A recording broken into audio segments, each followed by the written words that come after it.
Welcome to another episode of Self-Care Saturday with Indy Jones. This is our season 2. And say up front, if you haven't already subscribed to the channel, make sure you do so. Also, make sure you hit the bell. That way you'll be reminded when I have a new video that drops. And I always say this too, like the video because we have the most amazing guests. So today I have a special guest here. We're talking with these brilliant, beautiful minds because they're chemists. And that's not an easy job, but it's needed, it's important, and my two guests are on it. So they're going to introduce themselves to you right now. We're going to begin with Miss Kiara.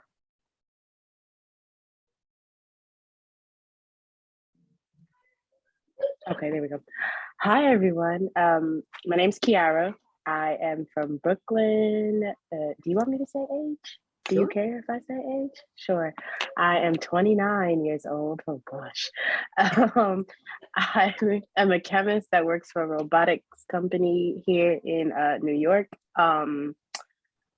We work with robots and bioassays and DNA, and we've been doing a lot of work with the pandemic. I think if anyone is following, especially the craziness that's going on with COVID in New York, Pandemic Response Lab is my company that has been spearheading a lot of the testing here in New York City. So it's been pretty busy. I'm also a grad student, currently getting my master's in pharmaceutical sciences, concentrating on forensic drug chemistry. And yeah, that's me. Yeah. And we'll get into some more because she said a whole lot more. I did. Oh, I guess we should also say how we got this opportunity. I am the finance chair for the Black and Chem organization. And so we've been granted this lovely opportunity, and I'm excited to be here. Perfect, thank you. And I'm going to come back and ask you all to talk a little bit about that organization, its purpose, and why you even joined and why you find it of value to you. And then, sure. Hello, everyone. My name is Munashe Crispen. So my first name is Crispen, but I think we should just go with Munashe. Why? Because there are a lot of Crispen around. So Munashe is kind of like unique. And it's also like my African name. So I love it so much. I'm from Cape Town. I'm a final year graduate student doing my PhD in organic chemistry at the University of Cape Town. Also 29, yeah, I'm also 29, turning 29 this year. I'm also looking into starting masters in law this year, intellectual property. And I'm originally from Zimbabwe. So I came to Cape Town because of school. That's when that's where I started my master's degree, and now I'm doing my PhD. I'm also the international chair for Black and Chem. Previously, I did some volunteer stuff. That was last year. I was on the sponsorship and outreach team. Nice. Because, if his doctoral program wasn't enough, he has this whole other law part. You guys have no idea how beautiful I find that. Talking about just excellence right here, a brain trust. It's great to see it. So both of you mentioned being members of an organization called Black and Chem, and it's on Twitter. And please follow, I follow them, and just tell the audience a little bit about the organization and why you are involved and what it does for you. And Nashe, we'll start with you. Black and Chem is a non-profit making organization which was formed last year because of there is a lot which has been happening in this world. And when I talked with the Black in Chem guys for my interview, I explained to them that this wasn't a USA problem. This was a worldwide problem. So to me, it also aligns with what I'm doing now, because I have a number. It's actually one project. We are trying to like make it grow bigger. I've been so lucky, and I got funding from the Royal Society of Chemistry, and I'm really grateful for that. What we are trying to do is we are trying to amplify voices of Black chemists.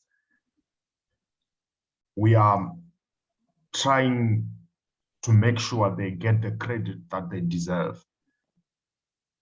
And we are trying to also get opportunities in their way. So when I heard about Black in Chem, that was like a direct link of what me and my colleague Fahan Doba is also a grad student. We are in the same lab. That was a direct link of what I've also been trying to do. We are trying to make sure Black chemists, they get the opportunities that they deserve, they get the credit that they deserve, and they are also heard in what they do. So that's what Black in Chem is all about, which is a direct alignment of also the project that I'm doing. Kiara can add more. Yeah, man, great answer. I actually have a follow-up, but I'll wait to pose that question. Kiara, what about you? No, you want me to follow that up? Oh man. I know. Wow. So like Nashe said, Black in Chem was created to amplify our voices as Black chemists and Black scientists, to bring awareness that we are here and very live and in charge of things. I think it's important to also note that representation matters a lot. And so it's great that something like this was created. And it's not just Black in Chem. There's so many Black in X groups that have been formed, from Black in Neural to Black in Physics, Black in Marine Biology, Black in Zoology, Black in Botany. Like, you name it, there's probably some type of Black in this particular field of STEM group. And it just makes it 10 times better now that, you know, I know social media is kind of like the evil of the world, but we have this tool to put it out there because it can connect people, like it connected us in this Zoom call right now type of thing. I joined because some of the members on the board actually I went to undergrad with, so I did go to an HBCU for undergrad. And although I was at this HBCU, our chemistry department, there's only like 5 of us. So there's never really many chemists. Biology might have a huge field or something like that, but something like chemistry, there's not many of us. So when I see the opportunity to put myself out there and connect with other people that are like me and probably have similar struggles, whether it be in academia or in industry, it's always nice to know that you're not alone, kind of thing. So even at my current position now, I'm one of 3 Black women in the lab, one being my supervisor, and the other is another scientist that works on a different team. So even in places like that, you know, you walk into a space and it's just like, do I belong here type of thing? And this is something that'll help conquer that imposter syndrome, because you do belong, we do belong, kind of thing. So yeah. Wow, so much Yeah. I love the fact that both of you use the word amplify. That, you know, amplify the voices, about being, you know, and then now she used the word credit, you know, getting credit. So, and we'll begin with you, Kiara. And I think part of your previous answer, you started moving into what I want to ask you. So what does it mean really for you to be, you know, a Black person in general? But if you want to speak to it as far as being a chemist in that STEM area in which so many levels of intersectionality, kind of like you have to address. So what does that really look like to you? What does it feel like being a Black woman in your field, or just in general? A unicorn. It's true. I wake up every day and I thank God for giving me these talents, this vision, and this purpose. Because, when I was younger, it was like, yeah, I want to be a scientist. Like, I've always wanted to be a scientist since probably I could talk. I don't know. But as I got older, I started realizing more and more that this was more than just about me kind of thing. Yes, it's, my life, my future, what I see for myself. But then you start doing outreach, you start coming on the podcast and doing interviews, you start talking to these different organizations, you start talking to children, and then you realize that you're making an impact in some form of fashion. And I don't think people realize how much chemists touch that gets to you. Like something just as simple as the products you put in your hair, the paint that you coated your apartment or your house with, type of thing. And even so much as far as COVID, like, I don't think people realize what science does for the world, let alone someone who is Black in science, what they're doing for the world. So it's just important for me to continue to remind myself that as I keep going forward. And I love it here. Wow. That's a great answer. The whole discussion from you as an individual to the broader impact. And so as you were speaking, I was thinking about, with me being a teacher, and imagine, so one of the things that teachers are asked to do is to make those real world connections to the content. And that's exactly what you just did for chemistry. And imagine if you have that teacher that's in front of you and you're struggling with chemistry, you're thinking it's irrelevant. And that teacher can tell you, well, no, it's not, because it impacts you in these very real ways. Or if they could see someone like you, it makes a difference. And it's not that everyone wants to be a chemist, but the fact that possibility is out there, and you see that maybe what I want to do is actually reasonable, is attainable, right? And we know that you have to work really hard for it. So what about you, Nashi? What does it mean for you to be, a Black person, African person? Thank you for saying Zimbabwe, because when I saw you was from South Africa, my mind just assumed that that's where you was from, and that's not accurate. And so I thank you for that qualification there, for that correction. So what has it really meant for you to be in this field? First of all, it means a lot. Yeah, it does mean a lot. I mean, when I started this chemistry thing, I had a lot of people who did not agree to me doing chemistry. First and foremost, my dad wanted me to go and do chemical engineering. I had a scholarship to go to India. I had gotten into a pharmaceutical sciences program, but that wasn't for me. I had a friend, he actually went to India. He finished, I think, sometime last year to do pharmacy. So with the economic conditions that are prevailing in Zim, or the status quo that is in Zim, not to look down upon the teaching profession. When I mentioned to my friend that I wanted to do chemistry, he said, "You are going to be a teacher." And that it's just because of the way things are, they don't get paid a lot. Okay, but I was trying to explain to him that for me, this is not about being paid or anything, but there is a lot that we can do with chemistry. Like chemistry is in our life, like every day. And so there is a lot of misinformation about what a career basically in science, not just chemistry, be it biology or chemistry or physics. So being a Black chemist is, to me, it's just everything. Like, I'm actually able to like play my role in contributing something meaningful. I actually can understand organic chemistry, can actually put out a publication in peer-reviewed journal out there, an international journal, which shows that I'm actually doing something. So whatever that comes after that, as long as I'm playing my part, so that's everything to me. Like I was talking to the Black Camp president this other day, Semi.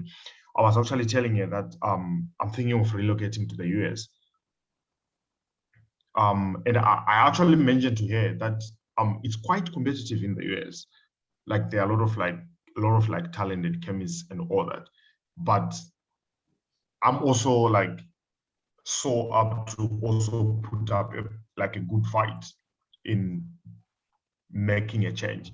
So like being Black, yeah, of course we have had like issues in the past, and probably up to now we are still having issues in the gender equality thing. But to me, it just means everything.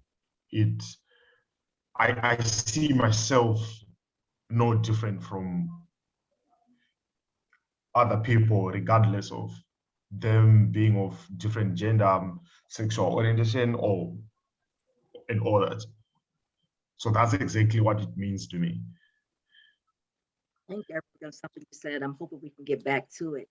Thank you. And I'm gonna begin with you, Nasha. And before, so the audience know, before we started recording, we talked about everyone have gone through graduate programs.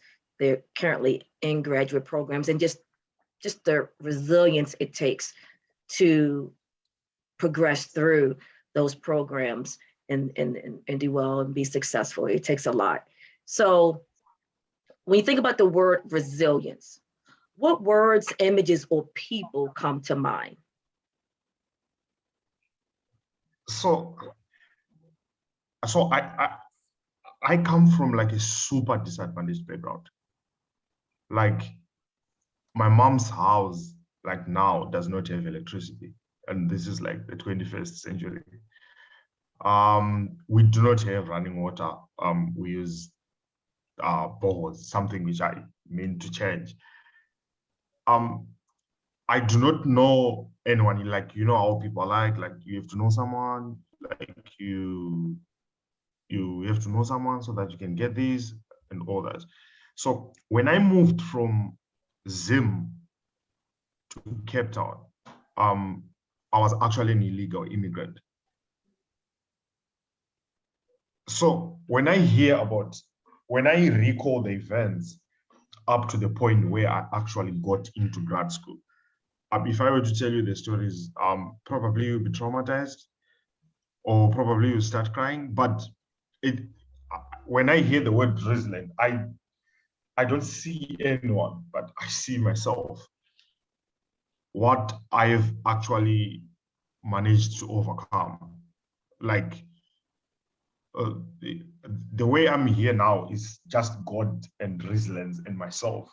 There are no connections, it's just pure hard work, and God just being there, allowing things to go in the way He sees fit. So when I hear the word resilience, the first person who comes to my mind is myself.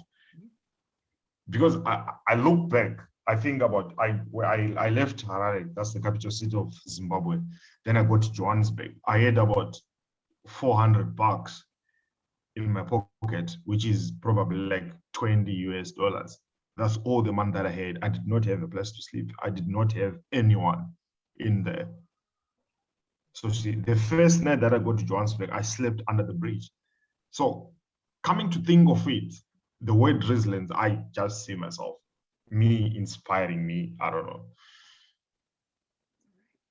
I really do have a follow-up question, but I'm not gonna ask that right now. Kiara, what about you? What images, words, or people come to mind when you think about resilience? Just following up with these answers is crazy. Wow. Um, let's see. As far as words, I'm gonna say persistence. I feel like the two can go hand in hand, because your persistence leads to you being resilient, especially if it's something that you want and something that you're chasing and that you're determined to get. People, I mean, in the spirit of Black History Month, I need to say Black people as a whole. There's been so many obstacles and challenges thrown in our faces for centuries, decades, even to this day, that somehow we still manage to come out on top, regardless of how many people are just like looking for our downfall, kind of thing. And I mean, I can use myself. I have a target on me every day. I'm Black, I'm a woman, I'm in a field that's white male dominated. It's not easy to walk into a space and know that you're confident in your work, but the people you have to talk to are not confident in your ability to do said work. So then you have to prove yourself even more. So yeah, it's us. Always going to be us, I think. I don't think Black people will never not be resilient. So yeah. Yeah. Thank you both for answering that question. I have this other question I want to ask you. Excuse me, my eye. And I think here you talked about the your places, like the places that you find yourself where you have to go into. And so I have a partner book about community, and we talk about allies. Excuse me. Some question you can answer the question either way. So talk about a time in your life in which your uniqueness. So however you define that part right there, a time when your uniqueness was or wasn't accepted, valued, or supported. You want to go first? It's your turn, I believe. Okay. I can go first. It's fine.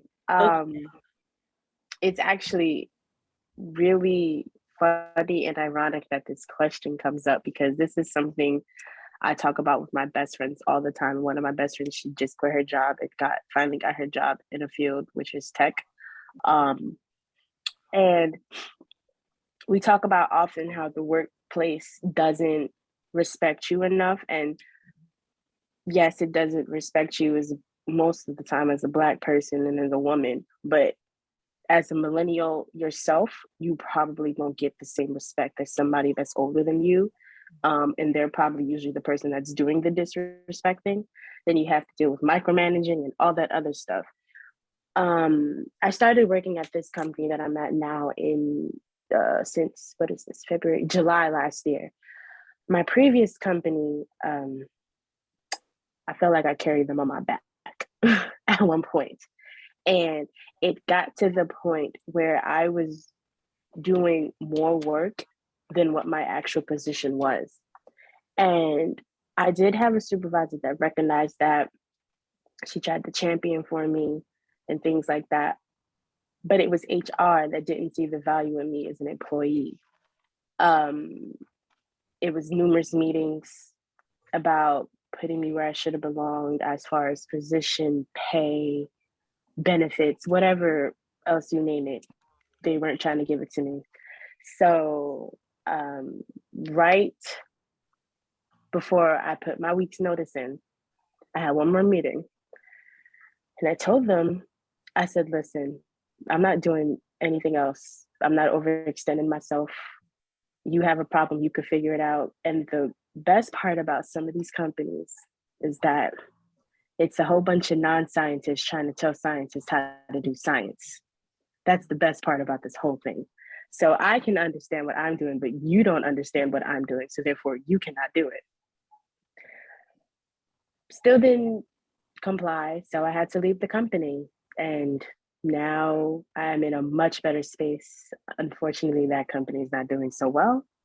But that was like my step in my journey to advocating for myself and changing things around, kind of thing.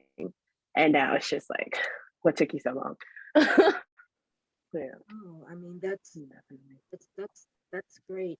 It's a great story. I think it's also a great example of resilience, and that sometimes the best thing we could do for ourselves is simply remove ourselves from a particular situation. That's the healthiest thing we can do. And for some of us, it may take us a little longer to get to that point. Sometimes, depending on your financial situation, you may not be able to do that. So you have to kind of think about resilience in a different way. So thank you for sharing that story. So Nashi, a time in which your uniqueness was or wasn't valued, supported, or accepted. Um, so life has not been very good, neither has it been very bad either. So when I moved from Zim to South Africa, I got here and I wasn't looking for anything specific. I was just looking for something so that I would survive. Um, During that transition period, I moved from Joburg to Cape Town. Okay, and I got a job. This lady, she ran a fiber company.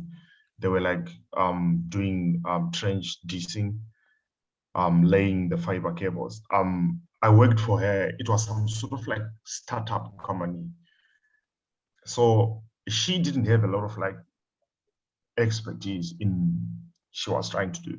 I told you that I have a degree, but unfortunately, it's a degree in chemistry. So I don't think if it would be like of any help to like a fiber company, since it's not my area of expertise. So I did a lot of paperwork organizing for her. Yeah, I did a lot of paperwork organizing for her. And at some point she got short-staffed. So she like kind of like transferred me to like the actual thing. And I worked for her for a whole month. And up to that point, she never paid me. And I was also doing tutoring because tutoring was kind of like the thing where you just trying to make an extra cash. Life in Cape Town is quite expensive. It's like a tourist attraction city, so everything here is pricey. And that's when I got to a point where I remember this at the time. I had a meeting with this student in Stellenbosch. She had just failed statistics. So we had already scheduled a meeting. Then I told her that, oh, tomorrow I can't come because I'm going to lecture. Then she was like, no, we have a special something happening tomorrow. I'm like, oh, I appreciate that, but don't forget that you haven't paid me and you want me to keep on showing up. How exactly am I gonna like get into a taxi? So this is like an opportunity for me to like get instant cash to alleviate my financial crisis here. But I got to a point where I had to like tell you straight up, like, hey, I appreciate what you were trying to do for me, but if we are being honest with each other here, this relationship is not mutual and it's not working. I mean, I'm saying this out of respect. I don't mean to sound disrespectful or ungrateful. That's when I thought probably I could apply to grad school because I had like an honors degree in chemistry, which was just under my bed. Then I went in, I applied, and when I got to UCT, I think it was around July. That's the time around which most people down here travel for conferences and all that, and that's when they take their vacations. I met this guy. I told him my story. He's a white guy actually. I told him my story. I think I think God spoke to him like, so this kid is trying so hard. Can you please like lay your hand there? And I think he also sort of like come from a disadvantaged background. So he understood where I was coming from. And then he took me in. So what he did for me then is, I don't know if I have words to describe it, but I felt appreciated. Like I felt loved. I felt at home. Like he did a lot of things for me. He worked on my immigration papers. He gave me a scholarship from his funding, and then that's how I started my master's, which I didn't finish because I had to upgrade it to PhD. The project kind of like went well, and that was the point where like I would wake up early in the morning. I wouldn't want an alarm because I knew where I was going. It's a place even up to now. Like I'm about to finish my PhD now, but that's a place where I'm okay with. Like I know grad students tend to spend a lot of time in the lab. I'm willing to go like an extra mile because it's a place where I feel loved, where I feel at home. And he also like make our relationship like if you have like problems, I should know about them, even if they are personal. Yeah. So Oh, go ahead, sorry. yeah. I think you also touched on a couple of other questions I wanted to ask. One was about the importance of having allies. I literally asked people in the book, like, who are their allies, whether it's at work. So Kiara talked about her place of employment, at school, within your community. But the bottom line is we all need allies. And so the gentleman that you mentioned was a very good ally to you. And one of the other questions dealt with places or parts of communities in which you felt very comfortable. And I think you talked about the lab. Do you want to add anything more about maybe someone else who may be a very important ally or support system for you, or another community in which you really feel comfortable? Just in the skin that you're in, that they appreciate who you are and what you bring to the situation. Um, my supervisor actually, Dr. Wade Peterson, is a great guy. Like, I feel like our situation is not the way he wants it to be. Is like we are more of colleagues rather than a student supervisor situation. So I can't like compare my situation to how others feel, but if you check on Twitter, most grad students they compare about toxicity, about supervisors and all that. For my case, which we all can have the same situation, it's something which I can't relate because he always has been nice to me. And even if our differences, he has a way of addressing them while our relationship remains intact. And I'm also a Christian. I go to church a lot. The church I go to is Joan Masoe Shan, and they also have been like there for me, like spiritually, and I feel loved. Like the guys we do the church thing with, I feel loved with them. Like they are there for me. Like if when I want to talk, or when I like most of the time is like when I feel down, I always like go to church. I've never had a day where I feel down, then I go to church, then I come back like still down. Like I know whenever I go to church, my mood is gonna be cheered up. And also when I first started my master's, my colleague whom I'm doing the diversity project with, Farhan Doba, he's also from Africa, he's from Mauritius. Um, I did not have like schools in Zim, like School of Chemistry in Zim, they're not like super equipped. So you have a lot of theoretical knowledge, but your lab expertise, they want like to be bumped up a little bit. So Farhan also made me feel at home. And I think he's the most sarcastic guy I've ever met. So yeah. So that kind of like made the whole situation like easy for me moving to grad school. And also my supervisor was just starting. So we're only like the two students. So I did spend a lot of time with him while he was showing me around the lab, teaching me how to like do organic chemistry and all that. So the church or the lab is my place. Beautiful. All right. Thank you. And Kiara, those same two questions, your allies, like I said, whether it's in your home community, at school, your place of employment, and a place or places in which you feel truly like comfortable, valued and respected and appreciated for who you are?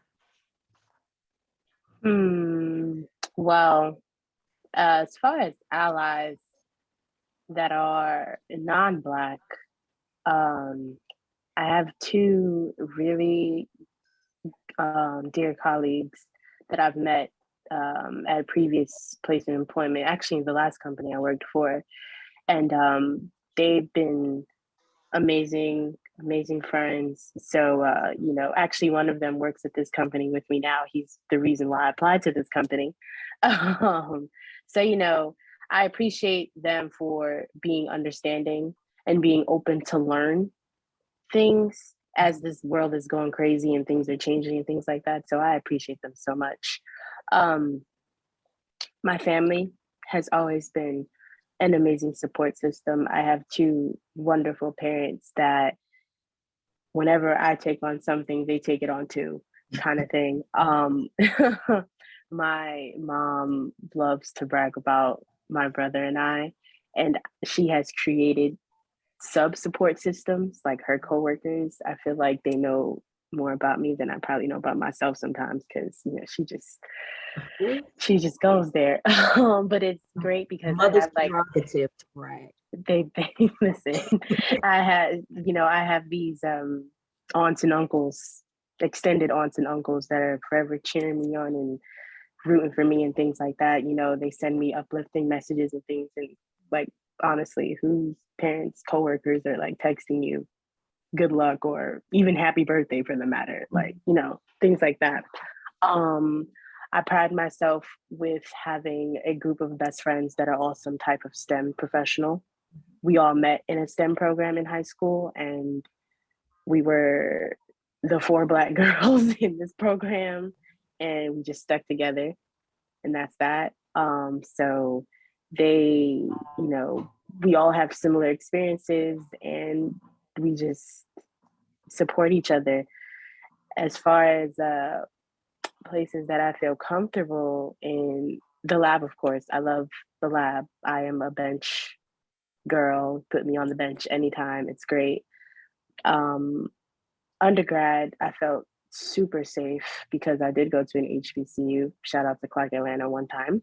And that in itself, that was home. That's like the second home. Um, it was a beautiful feeling to step on the campus and just be like, Right. Yes. like it was just like everything just is like, wow, okay, this is it, kind of thing. And then you're walking around campus and you see all these people that look like you doing all these different things. You have scientists, you have pharmacists, lawyers, doctors, musicians, artists, whatever, psychologists, anything you can think of was there on that campus. It was like the that was like the Mecca. That was it. I used to do karate, so the dojo used to feel like home to me too. That was like any frustration I had, I just used to let out on that floor in that gym, and that was beautiful. Also, church. I have a great church family.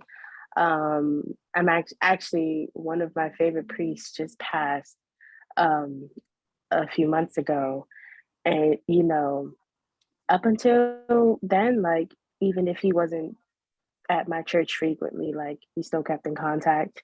He still knew who I was, kind of thing. And it's just stuff like that, like knowing people actually pay attention to you and they take the time to learn who you are and check in with you and keep up with you and make sure you're okay and stuff like that. It makes you feel good about not just what you do, but about yourself. Like it's like, oh yeah, I matter. Okay, thanks, kind of thing. And then I have to say, at work, like there's some issues with like microaggressions in there and stuff like that. But I'm very thankful for my supervisor. She's also a Black woman, an HBCU grad. And like the moment I talk about my interview process with this company all the time, from the recruiter that approached me till I got hired, I was recruited by a Black woman. And I sensed that like immediately. I know that might sound kind of bad, but I knew who I was talking to. And I was like, oh, this is kind of different. And then when I met my supervisor, and you should go look up things about them and stuff like that. And I found out she went to Spelman. I was just like, oh, all right, that's like across the street. My best friend actually went to Spelman. So it was just like everything was just coming to a full circle.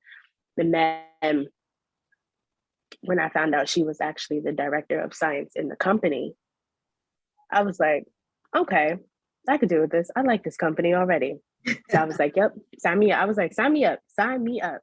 And so, that just that process alone and seeing someone like me in that position was like, because you don't really get that experience when you go interviewing for these companies. You're sitting in front of probably 5 white men who are you're trying to impress so that you can do their job for them, kind of thing. And what I appreciated and admired so much is that not only was she there sitting at a top position, she understands what you're doing, because I know a lot of people have like higher ups that don't even know what you're working on, kind of thing, let alone can tell you or figure out the jargon that you're using. So the fact that she's like, yeah, come on, let's do this. I love it. So yeah, that those are my places of comfort, my people, my support system, and I appreciate them and I love all of them very much. So yeah. Wow. So many important points. Just listening to the both of you, when you talk about your allies and the places where you feel most comfortable. And I don't know if you felt it or if you observed each other. There were so many positive emotions attached to that. And that's what it should be, right?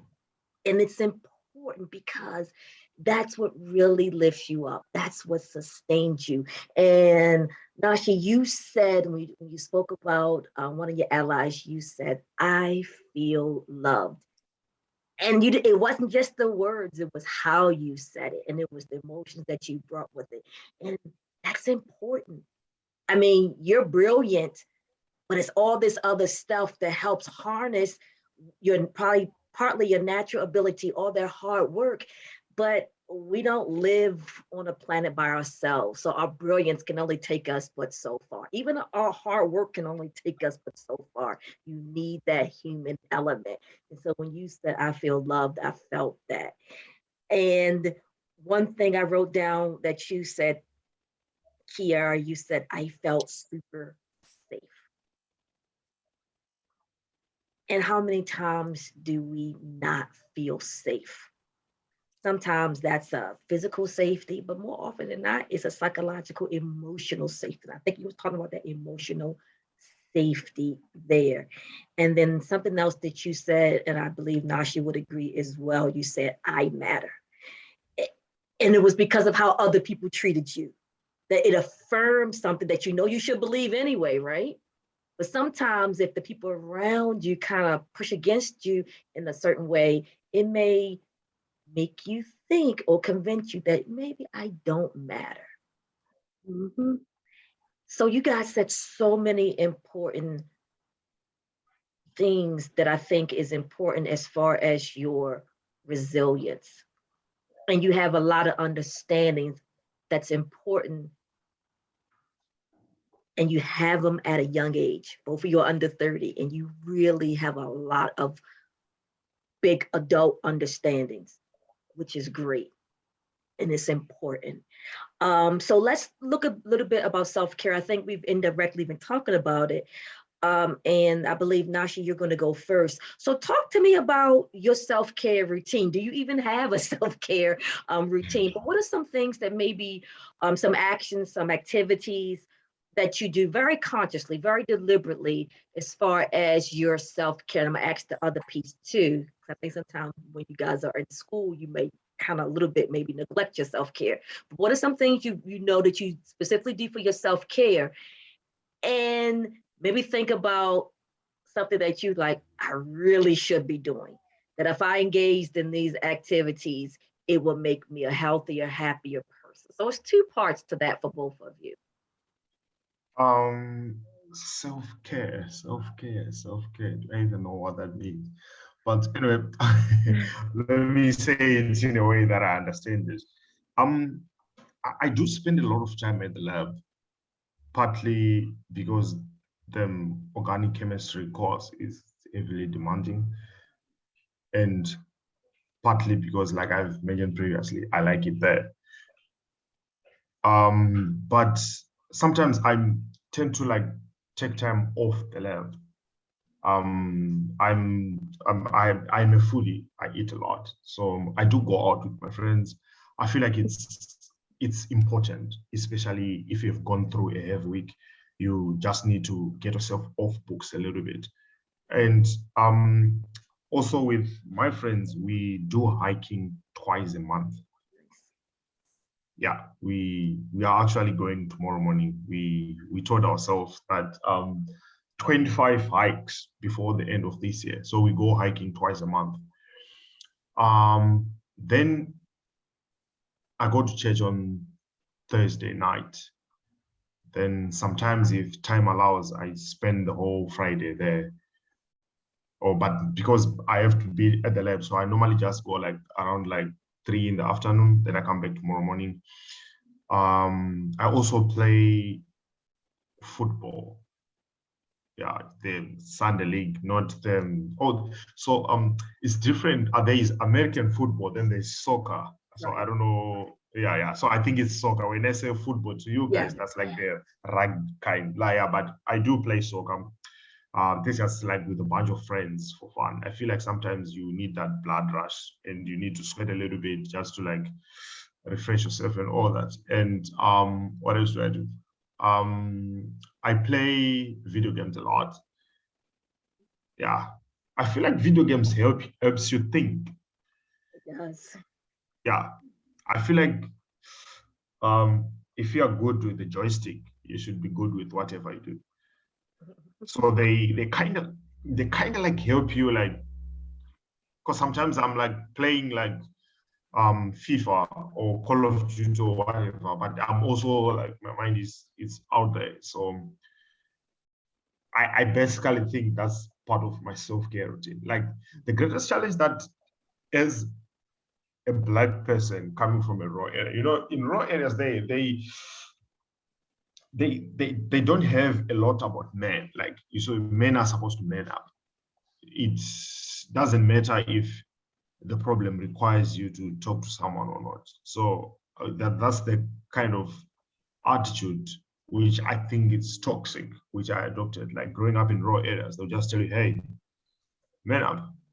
That's just how it is. Like with men, they don't expect you to like lay a lot of complaints.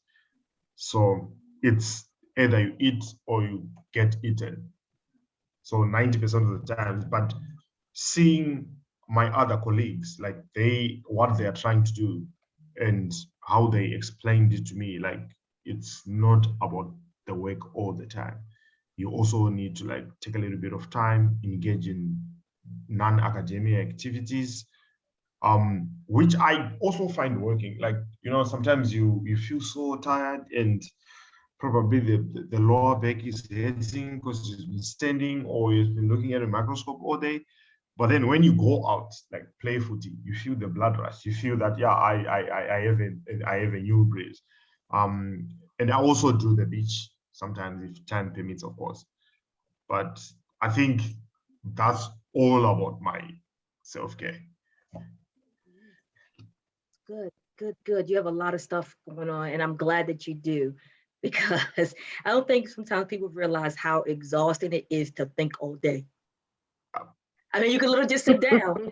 You can be sitting down, right? In front of a computer, whatever you're doing. So It's I exhausting. actually worked at a construction company. I mean, the level of tiredness when you are like digging trenches all day and when you're like sitting trying to think something, Yes. it's all the same. You get mentally tired. Yes. You get to a point where even if you are looking at a document, you can't even find like so small spelling mistakes because your brain is that you are at a point where you're not thinking anymore. Right. What about you, Kiara? What do you do as far as your self-care, uh, deliberately, consciously? And then what are some areas that you think perhaps you could shore up a bit? I sleep, I love honestly. it. Like I sleep. Because I realize that I don't get enough sleep sometimes. So when I have the time to sleep, I will sleep the entire day. Like no problem. I'll just be out cold. Um, I love the spa. So I go get massages and, sit in the sauna and the hot tub and sip champagne and just pretend I'm away for however long I'm there. Um, my friends and I try to have a weekly friend date, but sometimes our schedules don't permit it. So we're working on that. We're getting there, but we try to do that just to give us like a breath of fresh air and just see familiar faces, especially after like quarantining for like a year or two, and now it's just like, oh, I can see you guys again, yay! Um, what else do I do? Uh, I try to catch up on TV, shows that I've missed, things like that. Anything that brings me peace and relaxation, I'll do it. Whether that's going to try a new restaurant. I love Broadway, so I'll go see a show. I also love live music, so I try to find like a concert that's happening, jazz club or something like that. I think they're getting ready to start doing live music at the Met, so I'll probably go like there sometimes and just sit and listen to the music and things like that. Yeah. What was the second part of the question? I'm so sorry. Um, an aspect of your self-care that you think that could be improved. Um, Not feeling guilty about doing it. Yes. I think it's ingrained in us that if we're not doing something, Mm-hmm. we're not busy. If we're not busy, it's a bad thing.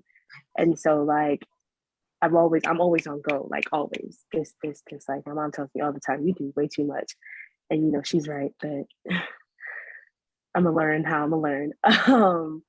And so it's like when you finally get to treat yourself for something, you just be like, dang, I need to go do this though. Like, you instead of enjoying yourself in that moment, you're thinking about things you should be doing or you have to do after this moment is over, instead of just enjoying what's currently happening to you right now. So I'm working on that, That's great. definitely. This is mindset. So when you have a chance, look at the book. I outlined actually 7 different types of self-care, and because it deals with the whole person. Because even Yeah, I'm early, excited to go through it. even I now, am. I'm excited to go through it. oh yeah, So yeah. I mean, Oh, let me know whatever you think. But one of the areas is financial self-care. So when Nashi talked about when he made that move and just that financial struggle and working, and I mean, of course, you're working, you deserve to be paid, and there should be no guilt or feeling bad about asking a person to pay you for the services that you mm-hmm. rendered. But that financial self-care, when you don't have it and you're struggling, um, the amount of stress that you're under, you really can't perform other things if you're always thinking about where am I going to live? How am I going to feed myself, clothe myself? Just those what we call like those basic um, things that we need is difficult to do the other parts of your life. So even just mentioning that financial self-care, it alleviates a lot when you don't always wondering, having to live from paycheck to paycheck. And we do. Many of us do, and it is a struggle. And you can work every single day. It doesn't mean that you don't have those financial hardships. So self-care involves um, a lot, and sometimes we narrow it down to 1 or 2 aspects instead of looking at it in its fullness. So, but you guys are very clear and you're doing a lot. And so just think about other ways in which you can maybe expand it to do even more because you're giving a lot. I think a lot of what you talked about in the beginning was your work and how you're using that for other people. I heard a lot of social justice in how you spoke about your discipline. You didn't say those words, but that's kind of like what I heard there. So I probably have a couple of more questions for the two of you, and thank you. And we're going to pull it to a close.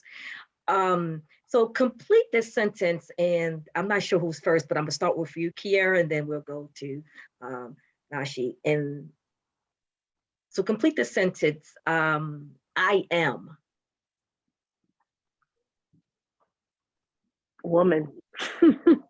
This song just immediately popped into my head. I'm sorry. I am my ancestors' wildest dreams. Nice. And you, Nashi, for you, I want to say, complete the sentence, I love. Chemistry. Say that again. Chemistry. Yeah. Okay. Oh, yeah. I love chemistry. I can tell you. I love chemistry. I love chemistry. That's great. That's great. And then, and I'll begin with you. Wait a minute. I always ask this question last, but I have a question before that. So if you were invited to, let's just say,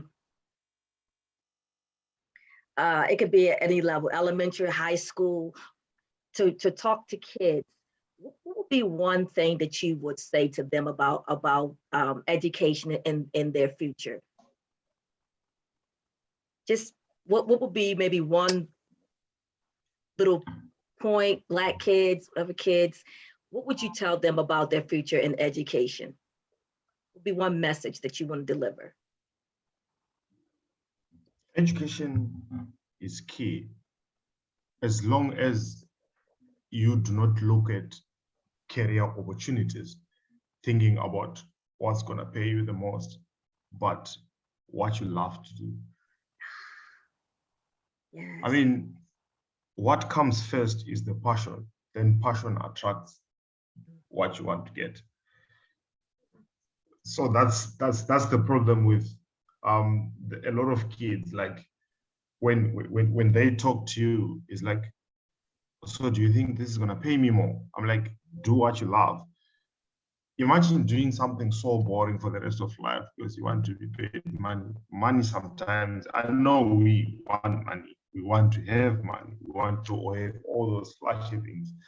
But if you are not happy, then what's the point? That's why you see we have like a lot of rich people committing suicides. Mm-hmm. So do what you love, be passionate about it. Your passion will attract the good things. It's good. It's good. Yeah, I think I would tell them straight up because it's working for me. I mean, and I know also a lot of Black, white, different people, it's working for them as well. They're happy about what they do. Imagine waking up knowing, oh, I didn't finish a column last night and I had separated one more spot. I'm going to kill the other spots. You see, that's so happy. Not you wake up and you're like, nah, here we go again. You see, that's what I would tell them. I'm gonna.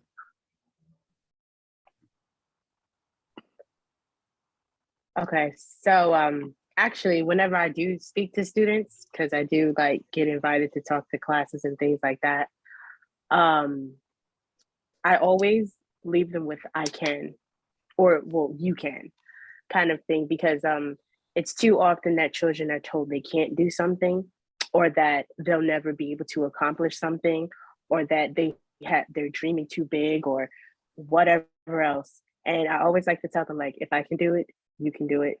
It's very possible. You have to start listening to yourself instead of listening to others. That's good. Thank you. So last question, and Kiara, you can answer first. And again, I'll just say it's always open to interpretation. What is the color of your resilience? Ooh, that's a good one. Oh man. You know what? It's gonna be a mixture between blue and purple. Blue Okay. because that's my favorite color. I don't always associate the color blue with sadness. Mhm. If anything, to me, it's like the opposite. I always consider blue and purple royalty kind of thing. So yeah, we're gonna go with that because I believe that at some point in my life I was royalty somewhere and I just ended up here. I don't know why yet, but I just ended up here, and so still royalty in my head. But yeah, So what color we'll are go those with that. nails that I'm looking at? They're blue, so I thought you was doing this. I'm like, I think I see blue and purple. yes. So yes. So yeah, definitely. Like I associate blues. That's like my happy color. Almost everything I have is blue. Room is blue. Probably everything except my car, which is kind of weird. But I love blue. So yeah, we're gonna say blue and purple. All right, blue and purple. And then Nashi, the color of your resilience. It's a rainbow. Say that again. It's a rainbow. Oh, it's a rainbow. Talk to me a little bit about why it's a rainbow. I'm gonna do what needs to be done. Yeah. So you see, growing up in the rural areas, like facing all sorts of things, you get to a point where you realize that sometimes you just need what needs to be done. Like you're out there, you're so tired, but you're writing a document. It's not like you're killing yourself, but you're just getting things done. So that's why it definitely can't be a specific color. It's like I had to move from Zim, get to Joburg without a place to sleep. That's getting things done. Just tell yourself, we'll cross that bridge when you get there, or like whatever comes will find me there, it will face me.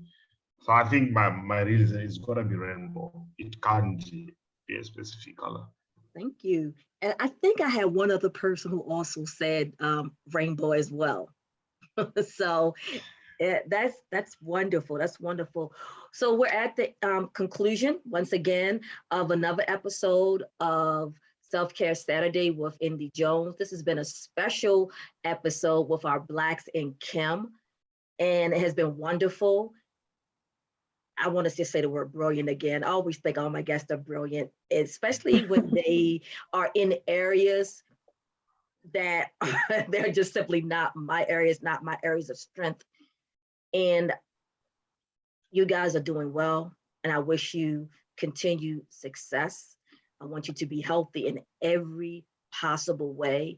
Lean on those allies, and then be allies in return for others. And I heard that you already are, but that's powerful. So let's thank our guest again.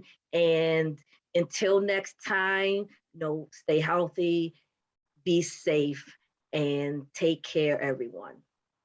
Thank you so much.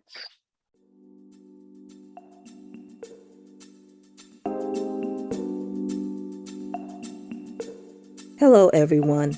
Thank you so much for listening, and don't forget to like and subscribe.